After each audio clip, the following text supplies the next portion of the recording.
Assalamualaikum warahmatullahi wabarakatuh. Kepada yang terhormat Ibu Neni Sumarni, SEMM, selaku dosen pengampu mata kuliah pengembangan bisnis, dan kepada teman-teman MN21G yang saya banggakan. Perkenalkan, saya Devi Fitrianingsi dengan nomor induk mahasiswa 21416261201066. Saya dari kelompok 3 kelas MN21G. Di sini saya akan memaparkan hasil dari observasi tentang bisnis model kanvas pada usaha bakso Masram. Nah, selanjutnya di sini ada latar belakang terbentuknya bisnis. Terbentuknya usaha bisnis bakso Masram ini terjadi karena warisan turun-menurun, yang dimana tentunya pada usaha ini tetap menjaga keaslian resep yang tidak ternilai serta cita rasa yang begitu enak. Dan juga bakso Masram ini memiliki harga yang terjangkau dengan kualitas yang baik tentunya, dan tidak kalah dengan pesaing pada umumnya.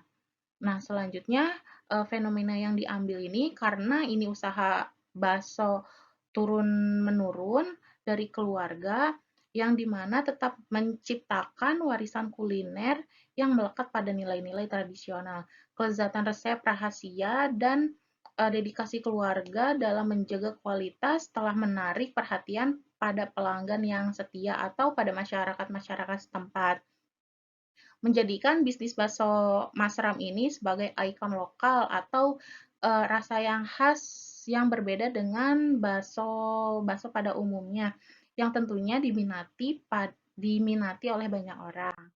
Selanjutnya di sini ada logo on packaging product.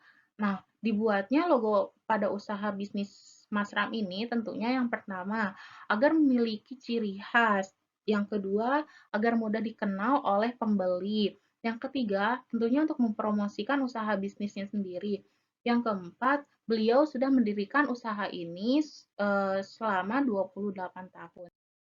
Nah, selanjutnya ada profil usaha bakso Masram. Bakso Masram yang beralamatkan di Desa Sukaluyu, Teluk Jambe Timur, Kabupaten Karawang ini tentunya memiliki harga yang terjangkau mulai dari harga Rp12.000 hingga Rp17.000. Bakso Wonogiri Masram ini selalu berpegang pada prinsipnya untuk selalu menghasilkan produk bakso daging yang berkualitas dengan cita rasa yang konsisten, namun tetap memperhatikan kepuasan pelanggan. Ketika kami berkunjung ke sana, kami mendapati pelayanan yang begitu ramah dan begitu mengasihkan ya teman-teman. Dan di sana pula pelayan-pelayannya pun begitu ramah, sopan, serta humble untuk diajak berbincang. Nah, kemudian di sini ada rumusan masalah. Yang pertama, bagaimana merancang sebuah model bisnis yang efektif untuk bakso Masram dengan bisnis model kanvas. Yang kedua, apa saja elemen-elemen utama dalam bisnis model kanvas yang dapat diterapkan dalam pengembangan bisnis bakso Masram. Yang ketiga, bagaimana mengidentifikasi segmen pasar potensial untuk bakso Masram. Yang keempat, bagaimana memastikan pasokan bahan baku yang berkualitas dan berkelanjutan untuk bisnis bakso Masram. Yang kelima, bagaimana strategi pemasaran yang tepat untuk memperluas pasar bakso Masram. Lalu selanjutnya di sini ada luaran dan manfaat yang diharapkan. Nah, luaran dan manfaat yang diharapkan dari bisnis model kanvas ini agar dapat meningkatkan fokus dan kejelasan tentang apa yang ingin dicapai oleh bisnis seorang pengusaha. Selain itu, bisnis model kanvas ini bisa jadi salah satu media untuk mengidentifikasi kekuatan dan kelemahan dari model bisnis, mencari ide-ide baru, serta mengembangkan bisnis untuk jangka waktu yang panjang. Nah, selanjutnya di sini ada bisnis model kanvas pada bakso Masram. Yang pertama ada value proportion atau proporsi nilai. Di sini menjelaskan keunikan atau nilai tambah yang ada pada bakso Masram.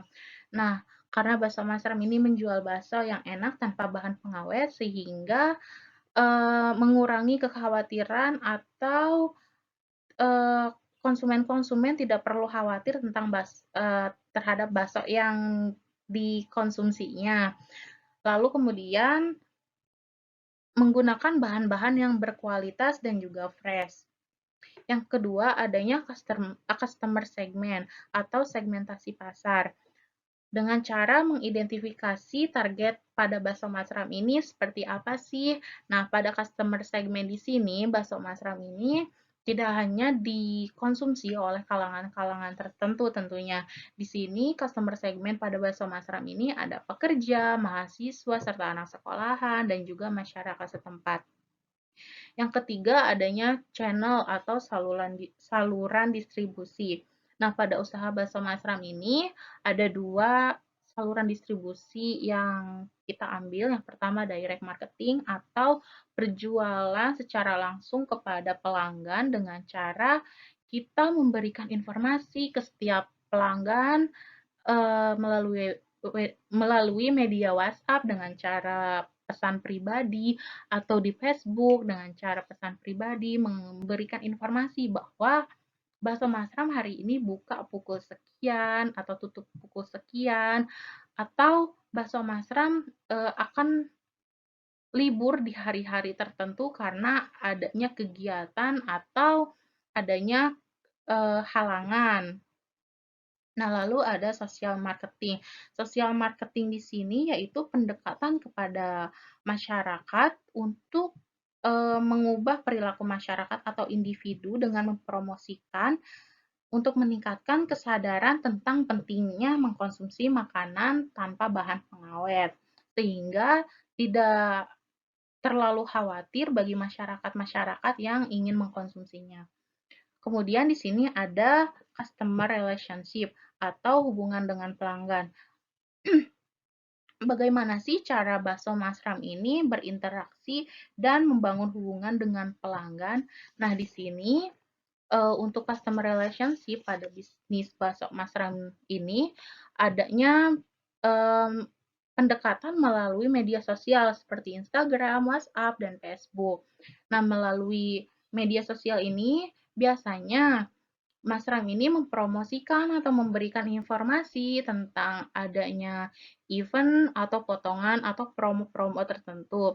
Lalu kemudian penjualan secara tatap muka dengan masyarakat-masyarakat setempat dan memiliki pelayanan yang ramah dan sopan.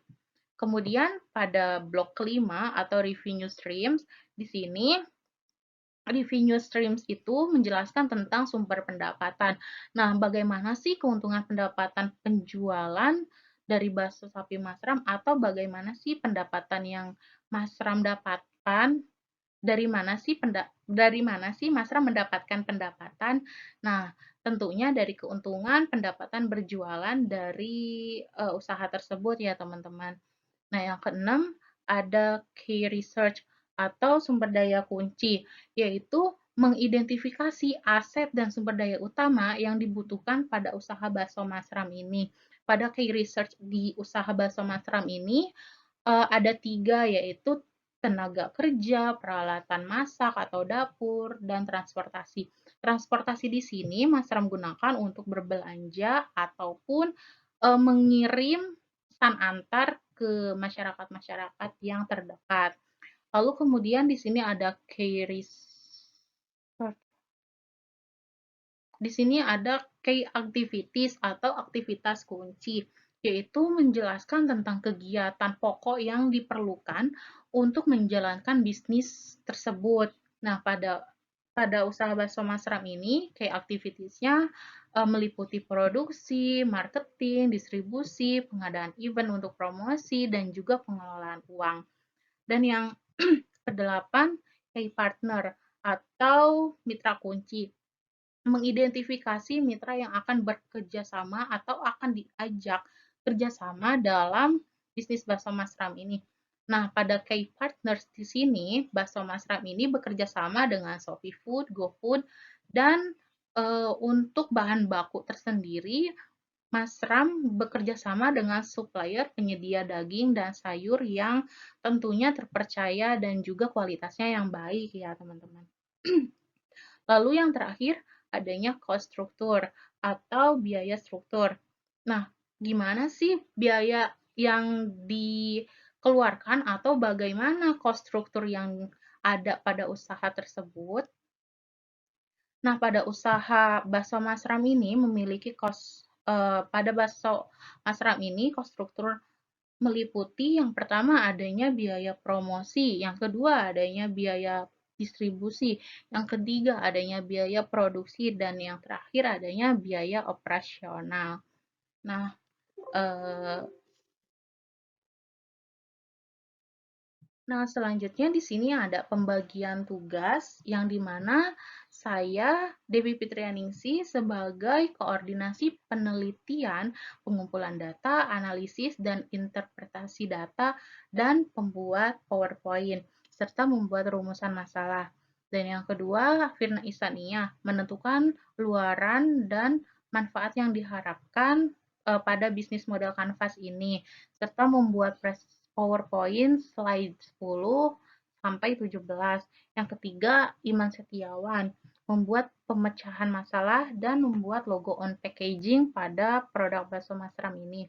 Yang keempat, Irfan Lismana, menjadi seksi dokumentasi dan menentukan tujuan program pengembangan usaha bakso Masram. Yang kelima, Lia Awalia, menentukan tempat penelitian dan membuat PowerPoint pada slide 1 hingga 9.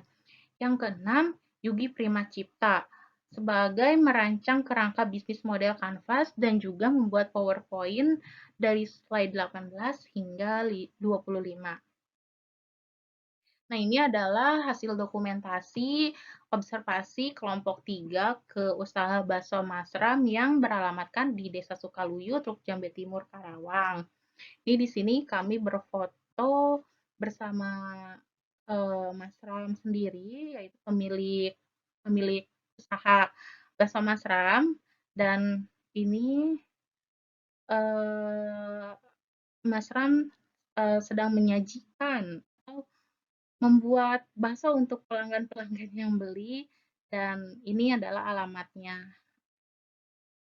Terima kasih. Wassalamualaikum warahmatullahi wabarakatuh.